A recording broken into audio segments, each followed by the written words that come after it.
ہم میرا خیال ہے خوش قسمت ترین لوگ ہیں دنیا میں جن کے پاس اس زمین کے اوپر، اس دھرتی کے اوپر پائے جانے والے سب سے خوبصورت اور سب سے شاندار پہاڑ ہیں.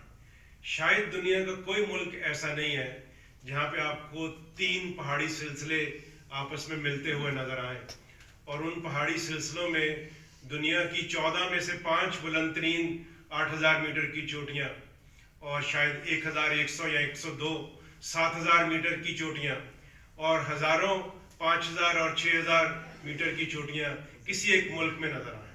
تو اس طرح کا ایک جو تحفہ اللہ تعالیٰ نے ہمیں دیا ہے، ایک بہت ہی شاندار ماؤنٹین لینڈسکیپ کی صورت میں، ہمیں پہلے تو اس ہستی کے شکر گزار ہونا چاہیے. آج اگر ہم پاکستان میں ونٹر ٹوریزم کی بات کر رہے ہیں یا ایکسپیڈیشنز کی بات کر رہے ہیں تو علی ستپارہ کا اس میں بہت اہم رول رہا ہے. انفارچونیٹلی جو بھی وجوہات ہوئی انہوں نے لیکن ہمیں یہ ایک سبق جو ہے، ہم سمجھتے ہیں کہ جو ستپارہ محمد علی ستپارہ ہے، ان کی جو اسپرٹ ہے، جو کنوکشن تھی، ان کی جو ڈٹرمینیشن تھی، جو ان کے پاکستان کی محبت تھی، وہ ہم سب کے لیے مشعل راہ. ہمارے پہاڑ ہیں وہ ہمیں ساری دنیا سے ممتاز کرتے ہیں. اتنی بڑی کلیکشن، اتنا بڑا گفٹ شاید کسی اور ملک میں نہیں ہے، اور یہ باہر کے لوگوں کے لیے تو ایک خواب ہے. باقی اللہ کے فضل و کرم سے ماؤنٹینس ہمارے پاس ہیں، کیٹو جیسے پہاڑ، ننگا پروت، براڈ پیک، G1 G2 جیسے پہاڑ ہیں. تو انشاءاللہ اس طرح کے پہاڑوں پہ ہم جیسے کلائمبر چڑھتے رہیں گے اور پاکستان کا نام روشن کرتے رہیں گے.